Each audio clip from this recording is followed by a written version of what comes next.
नमस्ते, कैसे हैं आप लोग? राइट, मकर संक्रांति की सभी को बहुत बहुत बधाई। और आज जो है हम लोग सबसे पहले तो let me thank you all कि आप टाइम निकाल के मेरे इस लेक्चर को अटेंड करने के लिए आप आए हैं। Right, really grateful to all of you.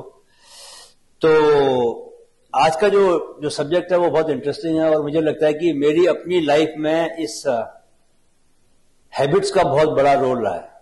आज मैं जहां भी हूं, जो भी कर रहा हूं, स्पेशली पिछले 7-8 साल में मैंने हैबिट्स पे बहुत कॉन्शियसली काम किया है और ये पाया है कि जिसको हम फॉर ग्रांटेड लेते थे उस पर अगर हम थोड़ा भी कॉन्शियस हो जाएं तो वो हमको बहुत ज्यादा उम्मीद से कहीं ज्यादा रिजल्ट दे सकता है। राइट, लेकिन थोड़ा सा धैर्य रखने की जरूरत होती है, बिकॉज जब तक रिजल्ट मिलने वाला होता है तब तक जो है हमारा धैर्य चूक जाता है और उस हैबिट को हम छोड़ देते हैं, है ना। तो ये ऐसा ही है कि पेड़ पे फल लगने वाले हों और आप अपना धैर्य खो दो, बोलो कि यार फल तो आ नहीं रहा है, और आप पानी देना छोड़ दो।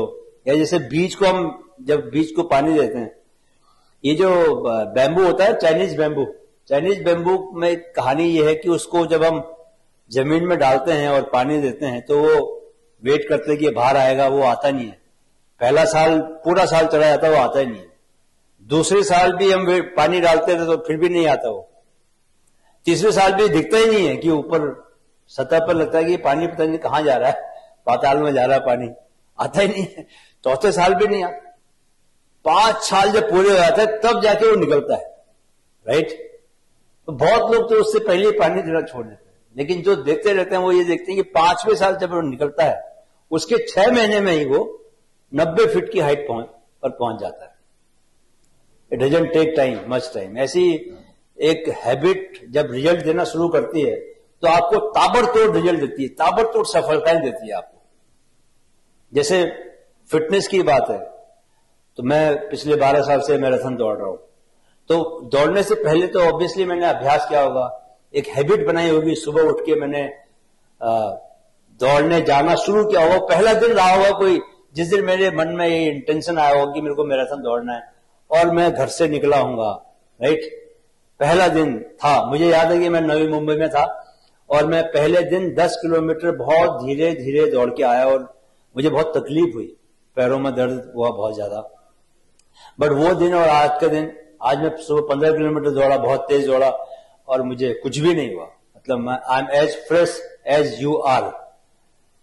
जो लोग दौड़ के नहीं आए उनसे मैं ज्यादा फ्रेश हूं, ज्यादा मेरे भीतर एनर्जी है, just because of one thing, one habit, कि सुबह उठ के मैंने दौड़ने जाना शुरू किया।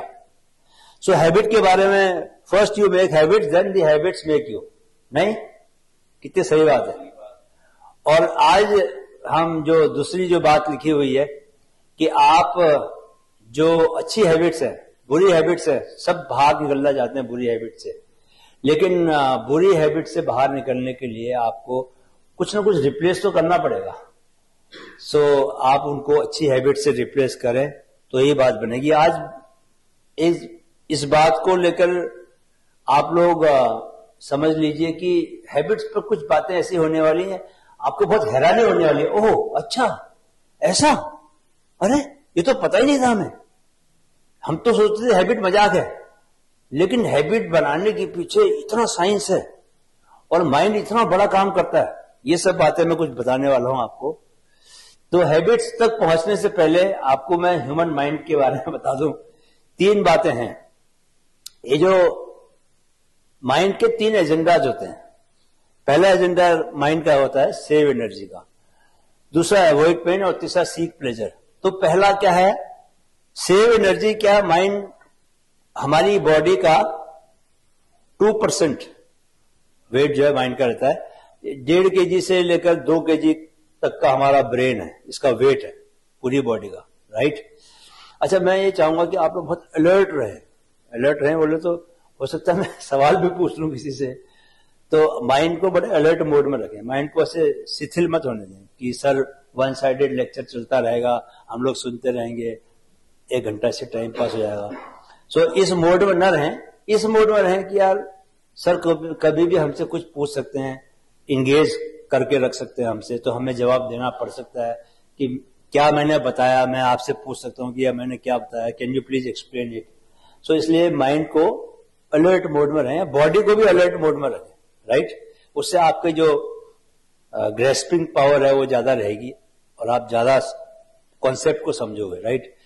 सो ये जो माइंड है वो पूरी बॉडी की जो एनर्जी की रिक्वायरमेंट है उससे 20 से 25%, कितना, 20 से 25% माइंड को चाहिए। क्यों चाहिए इतनी एनर्जी का माइंड क्या करता है? सो माइंड के सारे माइंड आपके लिए बेसिकली पहले तो आपका जो एक्सटर्नल एनवायरनमेंट है, माइंड हमेशा उससे आपके पास क्या आ रही है, सूचनाएं आ रही है, कांस्टेंट इंफॉर्मेशन आपकी आ रही है और आपके जाने अनजाने माइंड सबको ऑब्जर्व कर रहा है और कुछ अपने आप ले भी रहा है, राइट। बाहर से जितनी भी सूचनाएं आ रही हैं उसको ग्रैस्प कर रहा है। माइंड ने आपकी बॉडी को भी चला रहा है, वो बॉडी का पूरा टेम्परेचर बैलेंस कर रहा है, आपके हार्ट रेट को मेंटेन किए हुए, आपकी बॉडी टेम्परेचर को, आपके भीतर के ऑर्गन्स को ब्लड सप्लाई हो रहा है, सब कुछ ठीक चल रहा है कि नहीं चल रहा, इसका ख्याल भी माइंड को रखना है। माइंड को आपके जो थॉट्स हैं, आपको थॉट्स देने भी है और आपके थॉट्स को कंट्रोल भी करना है, वो भी माइंड का काम है। कहीं पर आपको किसी बात को लेकर कुछ सोच रहे हो, आपको डर लग रहा है, आपके डर लगने से आपकी बॉडी में नेगेटिव केमिकल्स जा रहे हैं, टॉक्सिक केमिकल्स जा रहे हैं, उनको कंट्रोल करना, वो भी माइंड देख रहा है कि यार कहीं ऐसा तो नहीं कि ज्यादा आपके। तो माइंड को कॉन्स्टेंटली काम करना है। माइंड को आप यूज करते हो कि पढ़ाई भी करनी है, भाई कोई कॉन्सेप्ट को याद करना चाहते हो, उसके लिए एक्स्ट्रा एनर्जी लगती है, वो सब कुछ क्या है कि माइंड को ही मैनेज करना पड़ता है। आपकी ओवरऑल लाइफ को चेक करने के लिए माइंड हमेशा हमेशा एक्टिव रहता है, तो इसके लिए माइंड को सबसे ज्यादा एनर्जी चाहिए। तो माइंड के लिए जो करेंसी है वो क्या है, एनर्जी है। जैसे आपके लिए रुपया है ना, आप रुपया खर्च करते हो, तो माइंड के लिए क्या है, एनर्जी जो है करेंसी है। तो माइंड उसको बहुत सोच समझ के खर्च करता है। जहां पर बहुत जरूरी है वहीं पर माइंड अपनी एनर्जी को खर्च करता है, जहां पर जरूरी नहीं है वहां वो अपनी एनर्जी को खर्च नहीं करता।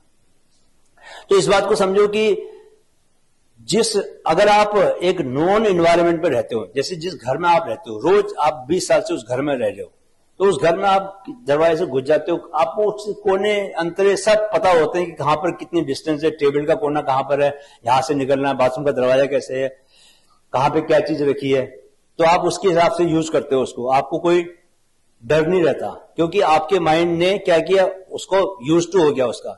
लेकिन आप अगर अननोन जगह पे जाओगे, किसी जगह पहली बार जाओगे, सपोज आप पहली बार एक नए जिम में गए, तो आप एकदम अलर्ट रहोगे कि आपको पता नहीं है कि क्या चीजें वहां पर कैसे रखी हैं। अंधेरे में, जैसे किसी नए घर में जाओगे तो अंधेरे में आप बड़े देख के चलते हो। क्यों? क्योंकि आपको आपके माइंड ने पहले से उस जगह को देखा नहीं है। तो जब भी माइंड जो चीजों को आप जानने लग जाते हो, जो काम आप समझ पहले से कर रहे हो, उन कामों को करते हुए माइंड क्या करता है, आपको आपकी एनर्जी को खर्च नहीं करता। वो क्या करेगा, जिस काम को आप बार बार करते हो उस काम में वो बहुत मिनिमम एनर्जी लगाएगा और उसको क्या करेगा, हैबिट में कन्वर्ट कर देगा। आपकी एक बार हैबिट बन जाएगी तो वो क्या होगा, मिनिमम कॉन्शियसनेस के साथ आप उस काम को करोगे। उस काम में आपको कॉन्शियस रहने की जरूरत नहीं। जैसे जब आप पहली बार गाड़ी चलाना सीखते हो, जब आप जाते हो तो आपके ऑब्वियसली आपका माइंड जो है, जिसने सीखी है उसको पता है कि एक बार गाड़ी चलाना जो है, 20 मिनट के लिए गाड़ी चलाने में कितनी एनर्जी लगती है। क्यों? क्योंकि आपको पता ही नहीं है, तो आप थक जाते हो, बहुत जल्दी थक जाते हो, क्योंकि आपकी एंजाइटी भी बढ़ी हुई होती है, आपका माइंड ज्यादा खर्च होता है। लेकिन एक बार जब आप सीख जाते हो तो आपके लिए वो एक फन हो जाता है ना। तो जिस काम को आप बार बार रिपीट करते रहते हो, उस काम में माइंड क्या करता है, उस काम में एनर्जी अपनी कम लगाता है। जो नया काम होता है, नए काम में माइंड हमेशा ज्यादा एनर्जी लगानी पड़ती है। तो माइंड हमेशा सेव एनर्जी के मोड में रहता है, राइट। दूसरा माइंड का एजेंडा क्या होता है, अवॉइडमेंट। जो भी मुश्किल काम होगा, अगर आपके पास ऑप्शंस रहेंगे तो माइंड हमेशा आसान काम को करना चाहेगा, मुश्किल काम को छोड़ देगा। कभी भी माइंड जो है मुश्किल काम को नहीं करता। वो क्या करता है, पेन को अवॉइड करता है। अगर आपको पैदल जाना है और आपको साथ में गाड़ी भी मिल रही है तो आप किससे जाओगे, पैदल नहीं जाओगे। ऐसे लाइफ में सिर्फ एक चीज नहीं है, आप सुबह उठने से लेकर रात सोने तक बहुत सारे आपके पास चॉइसेस आती हैं, ऑप्शंस होते हैं। तो ज्यादातर ऑप्शन में, हर ऑप्शन में क्या होगा आप देखना कि माइंड पर जो ऑप्शन में पेन कम होगा, माइंड उसी ऑप्शन की तरफ जाएगा हमेशा। तो इसीलिए बोलते हैं कि जब मोटिवेशनल स्पीकर जो है बोलते हैं मुश्किल रास्तों पर चलो, आसान रास्तों पर मत चलो। लेकिन वो मोटिवेशनल स्पीकर बोलता है, दम लगा के बोलता है, वो जोश दिला के बोलता है, उसमें एनर्जी ज्यादा लगानी पड़ती है आपको। लेकिन सहज ही आपको जाना होगा तो आप मुश्किल रास्ता नहीं चुनोगे।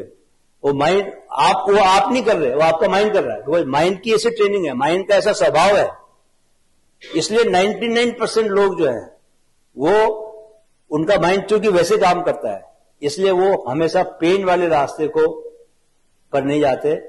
जो ऑप्शन जो बिना पेन का होता है, कंफर्ट वाला होता है, उसको चुनते हैं। इसी तरह देखो, अवॉइड पेन का ये मतलब भी है, बहुत सारे लोग ना एक कोई नौकरी करते हैं और उस नौकरी को करते हुए पूरी जिंदगी निकाल देते हैं। मन में सोचते रहते हैं कि यार ये नौकरी में बॉस हमारा बहुत ही बेकार है, माहौल बहुत खराब है, तरक्की बिल्कुल नहीं है, पैसा मिल नहीं रहा, 2% भी तनख्वाह नहीं बढ़ती साल में। ऐसा वो हर बार जब भी उसको आप, जब पे अप्रेजल होता है उस वक्त वो गाली देता है। लेकिन नौकरी छोड़ता नहीं है। क्यों?